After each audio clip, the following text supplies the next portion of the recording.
Olá, pessoal, tudo bem?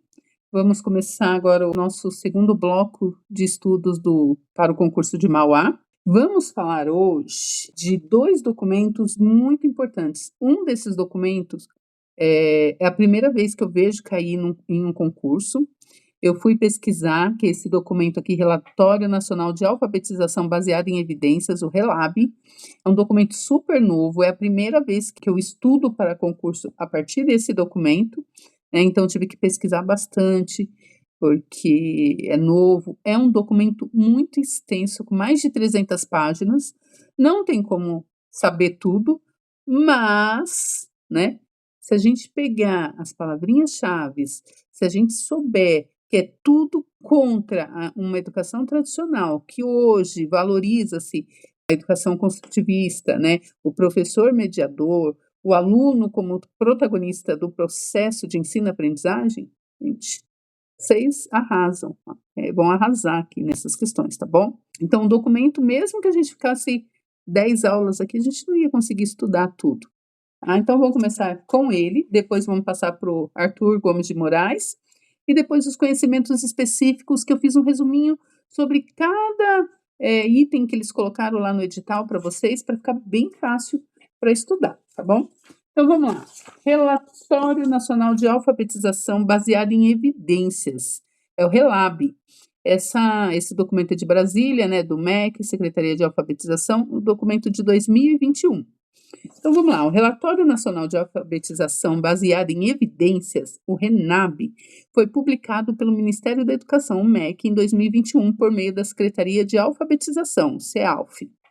É um documento técnico-científico que compila pesquisas de ponta para orientar políticas públicas e práticas pedagógicas de alfabetização, leitura, escrita e matemática no Brasil. Então, gente, esse documento ele é totalmente técnico.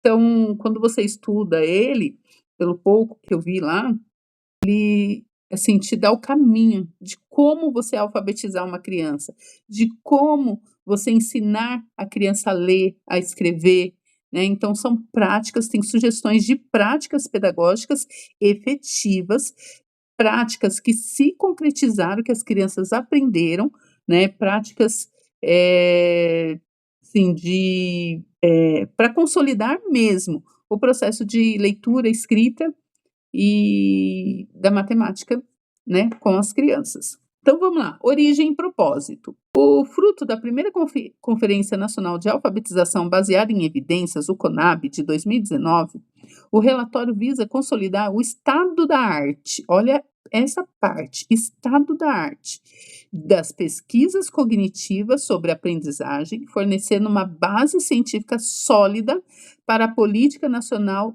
de Alfabetização. Quando eu vi o estado da arte, essa palavrinha, eu falei assim, eu acho que eles estão querendo inserir a arte na educação, na parte de alfabetização. Gente, é totalmente diferente. Um assunto muito novo que eu achei muito legal. Esse estado da arte é um alto nível de desenvolvimento de algo ou alguma coisa inovado, de inovação, de avançado.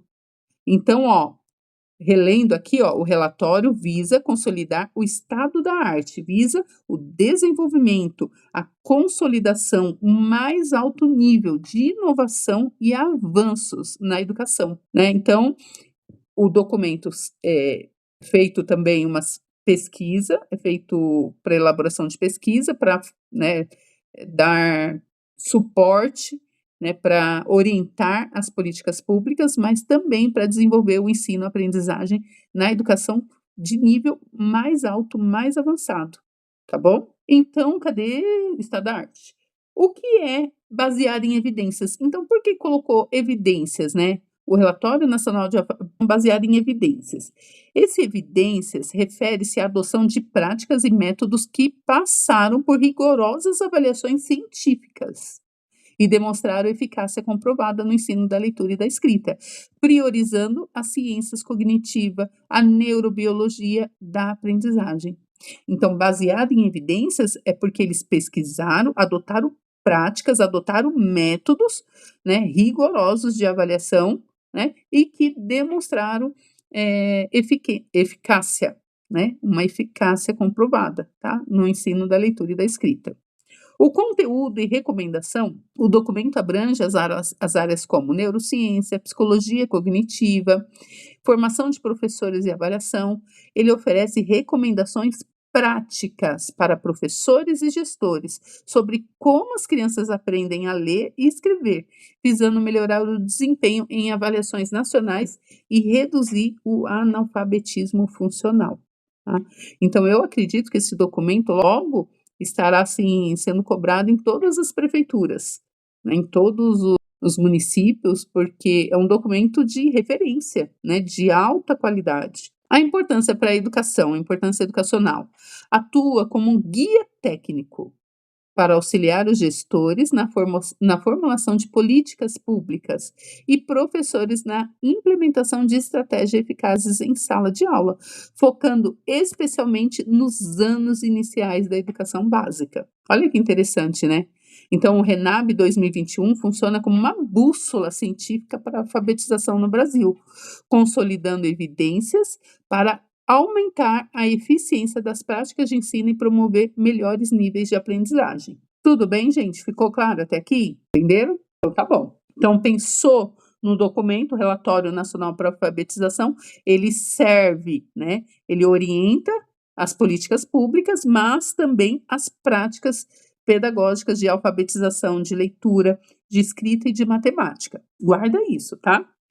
O objetivo e natureza do RELAB é o resultado da primeira conferência do CONAB, que eu já falei, né, que reuniu especialistas nacionais e internacionais em leitura, linguagem e aprendizagem.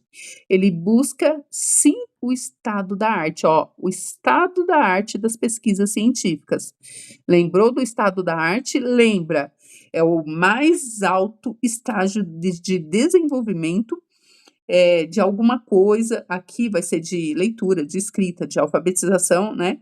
Como com inovação e tecnologia avançada, tá bom? Inovação avançada. Cadê? O termo baseado em evidência se refere a práticas, métodos e recursos educacionais que foram avaliados por pesquisas científicas, né? E demonstram eficácia comprovada no ensino da leitura e da escrita, certo? Baseado em evidências, refere-se às práticas. Vamos lá, conteúdo e estrutura. O relatório reúne conhecimentos de diferentes áreas, como ciências cognitivas, neurobiologia, aprendizagem, já falei ali no começo, tá? E a importância para a educação no Brasil. Pode subir mais um pouquinho, Maíra. A importância para...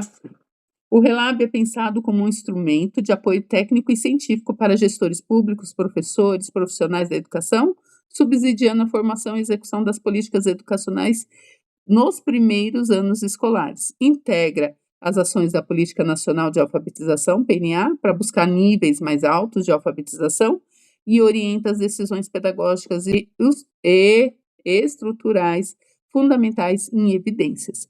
O relatório contribui para a qualidade do ensino da leitura e escrita em um contexto em que muitos estudantes ainda não atingiram o nível esperado de alfabetização. Tá? Em suma, o RELAB apresenta uma síntese científica para orientar as políticas e práticas de alfabetização no Brasil, priorizando os métodos eficazes. Tudo bem? Então, bora lá de questãozinha? Vamos lá, sobre o relatório nacional. Gente, não encontrei nenhuma questão sobre esse documento, nenhuma. Pesquisei em vários lugares, nenhuma, tá? Sobre o Relatório Nacional de Alfabetização baseado em evidência, o RELAB, publicado pelo Ministério da Educação em 2021, assinale a alternativa correta. Letra A. Ele defende que a alfabetização deve ser orientada exclusivamente pela experiência e prática do professor, independente de pesquisas científicas? Isso mesmo, tá vendo? Pensou no documento? Pesquisa científica. B. Apresenta a síntese de pesquisas científicas nacionais e internacionais com o objetivo de fundamentar. Verdade, exclusivamente é uma palavra negativa, isso mesmo, porque exclusivamente limitou. É só pela prática do professor, não é só pela prática do professor. Muito bem. Letra B. Apresenta a síntese de pesquisas científicas nacionais e internacionais com o objetivo de fundamentar as políticas e práticas de alfabetização baseadas em evidências. Essa tá boa, vamos deixar ela ali de lado. C. Ele propõe a substituição do currículo nacional por métodos únicos e obrigatórios de alfabetização para todas as redes de ensino. Isso, substituir o currículo nunca, gente. Ele vem para complementar, para ajudar. Substituir, não. Tá bom? Isso mesmo. D. Ele limita-se a apresentar dados estatísticos sobre o analfabetismo no Brasil, sem propor orientações pedagógicas? Não, né? Pelo contrário, ele propõe orientações pedagógicas de alto nível, não é? Isso mesmo. Limita-se, negativa. Exatamente, mais uma palavra. Limita-se, está limitando.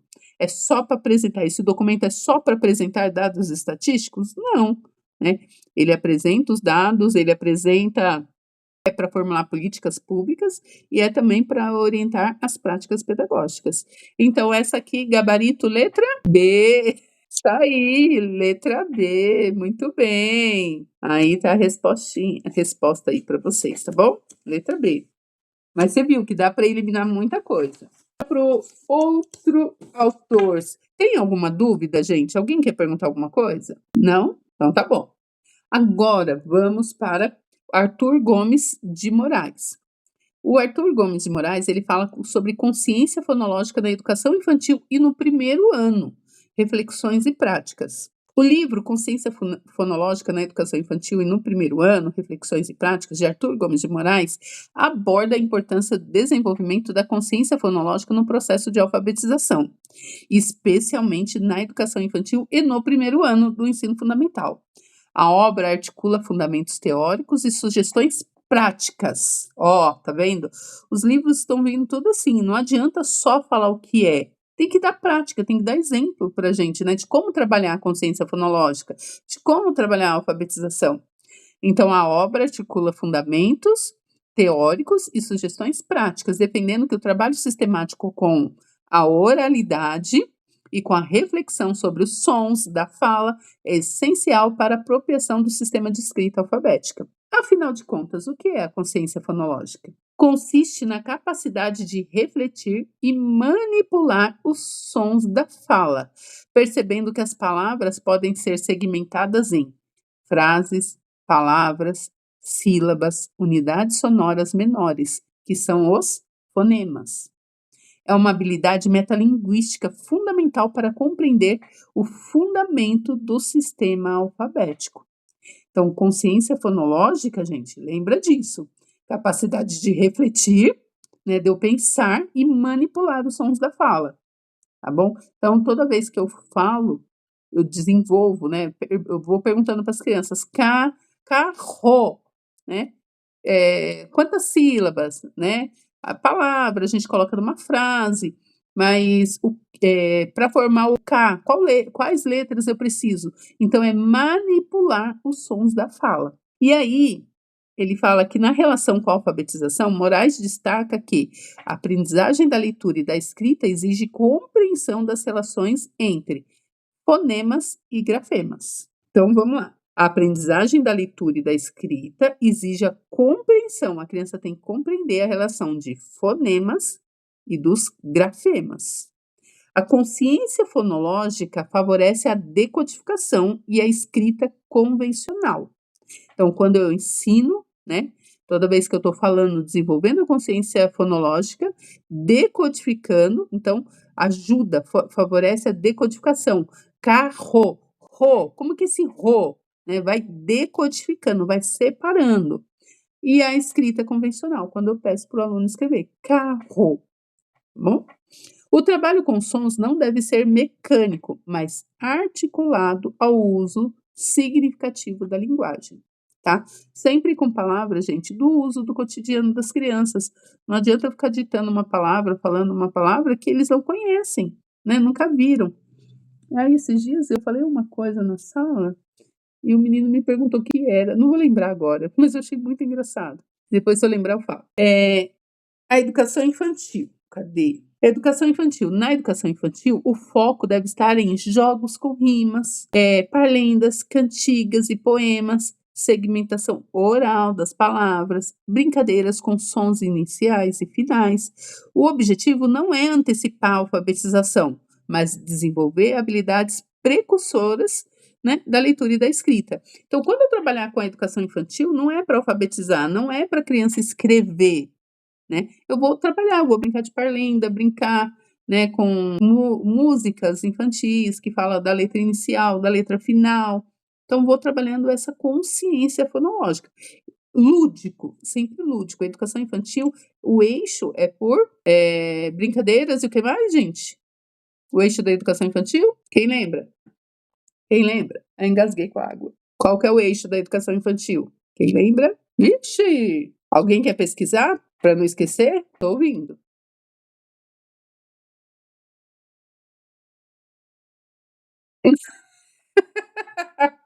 Interações e brincadeiras, é isso aí, Maíra.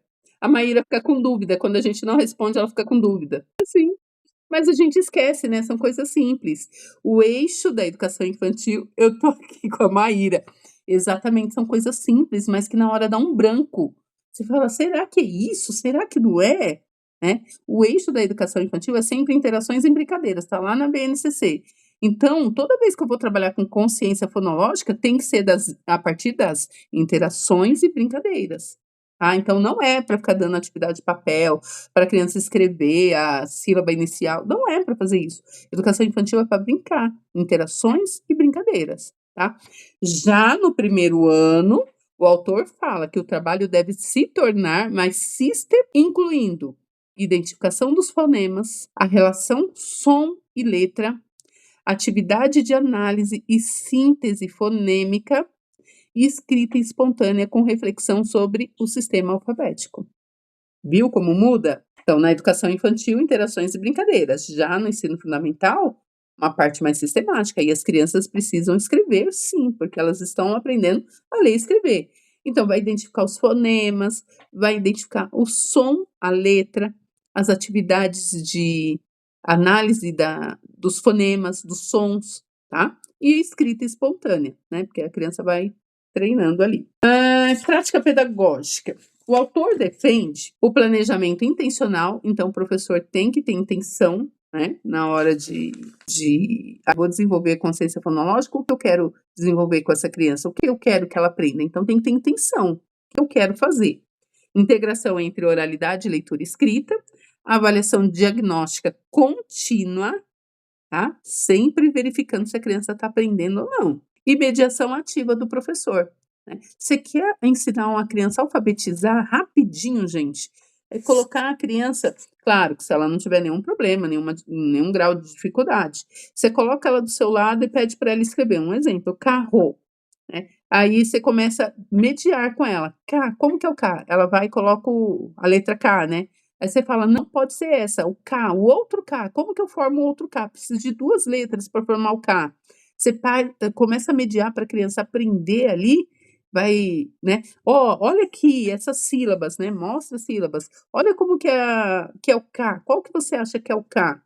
E aí a criança, ó, rapidinho ela se alfabetiza, tá, rapidinho ela aprende a ler e escrever, tá. Essa decodificação, né, da consciência fonológica. Então o autor critica a ausência de sistematização de fazer isso que eu estou falando, né, quanto práticas puramente mecânicas e então, pontos importantes. Ó, só voltando aqui, lembra, o autor é contra práticas sistemáticas, critica tanto a ausência de sistemática, de não colocar no papel.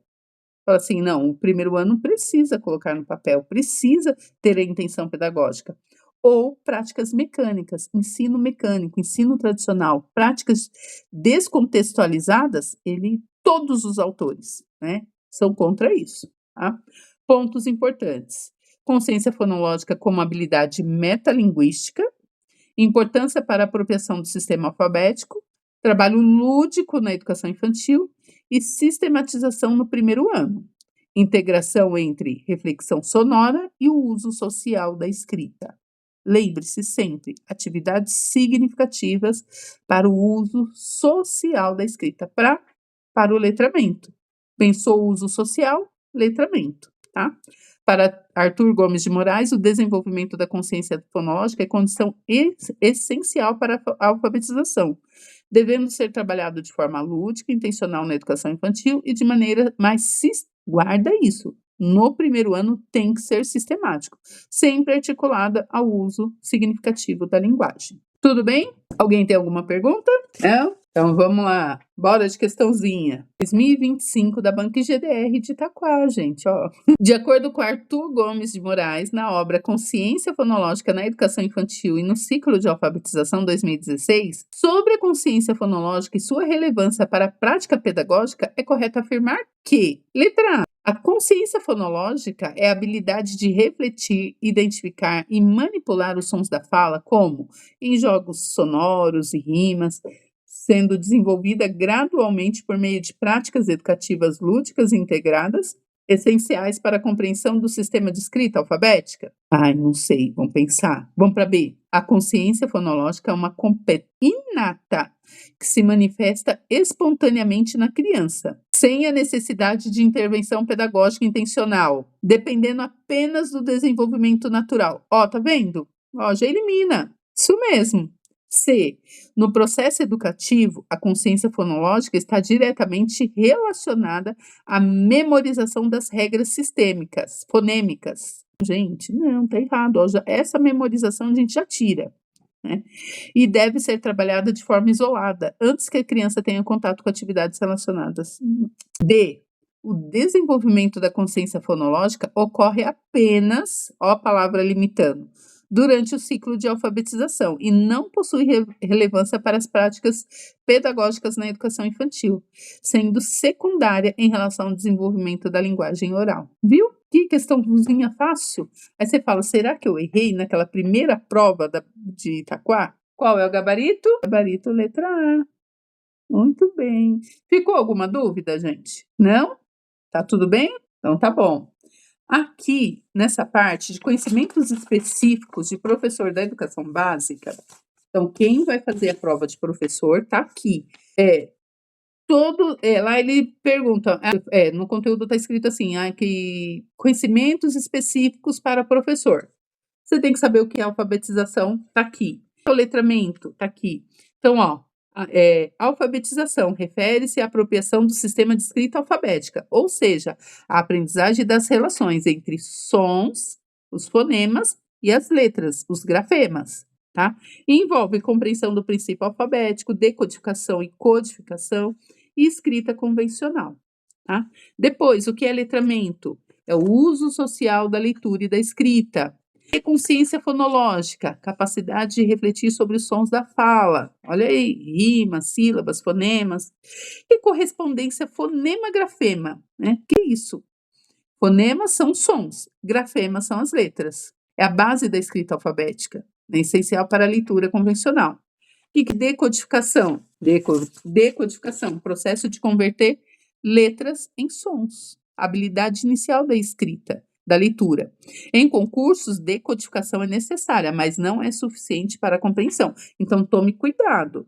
Se cair que eles costumam trocar muito, colocar assim, letramento é decodificação? Não, letramento é o uso social.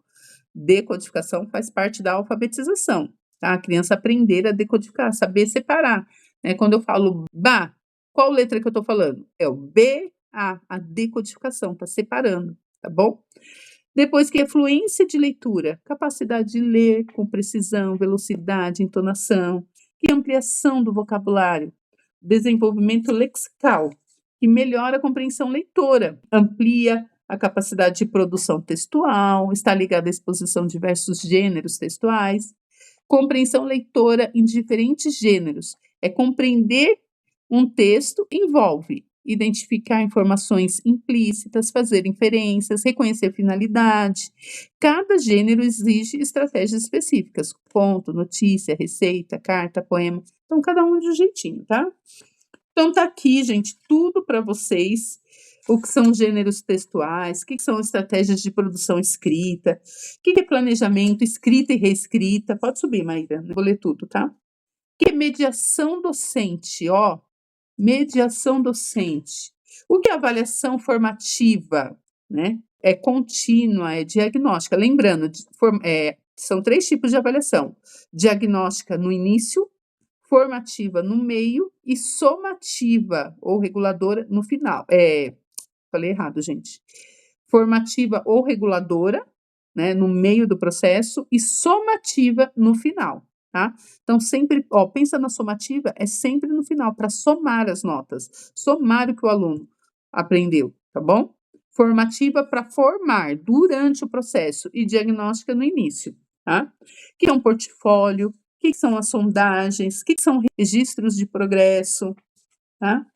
Depois, em letramento e matemática, aí tem um resuminho para vocês. O que é o senso numérico, tá? Que é a compreensão intuitiva dos números, suas relações, né? Que é comparar quantidade, estimar, reconhecer. O que é o conceito numérico? É compreender que o número representa quantidade, ordem, medida, código. O que é uma contagem, tá? O que é um agrupamento e base decimal? Olha só. O que são as 4 operações?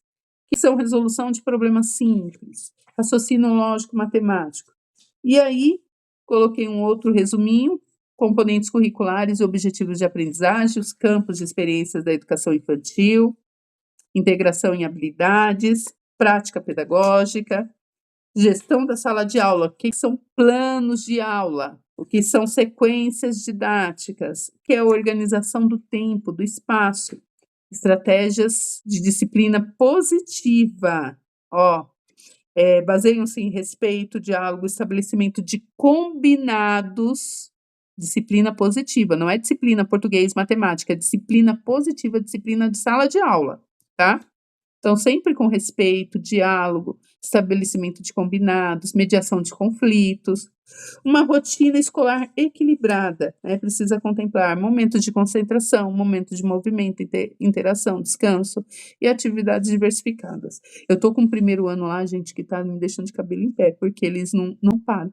E agora vendo isso aqui, ó, precisa ter momentos de concentração.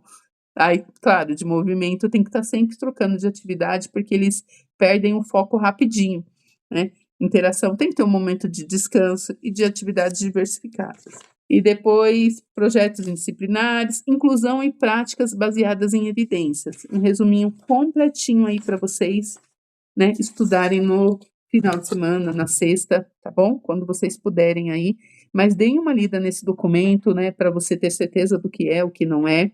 Gente, deu para entender? Tá? Qualquer dúvida, volta, dê uma lida no documento. Se precisar de qualquer coisa, pode perguntar, pergunta, ou lá no grupo, ou manda no meu privado, tá bom? Qualquer probleminha. Alguém quer perguntar alguma coisa ou quer descansar? Falei que a aula ia ser rápida hoje, que só tinha 2 conteúdos. 3, né? Tudo bem? Bora descansar então? Então tá bom, gente. Vamos descansar. Depois dá uma lida no documento, tá? Não perde, faz o resuminho direitinho. Semana que vem vou postar o mapa mental para revisão, né, de vocês, tá bom? Vai dar tudo certo. Confie. Já vai pensando, já vai confiando, tá bom? Então, beijos, meninas. Boa noite e bom descanso. Boa noite. Obrigada pela participação.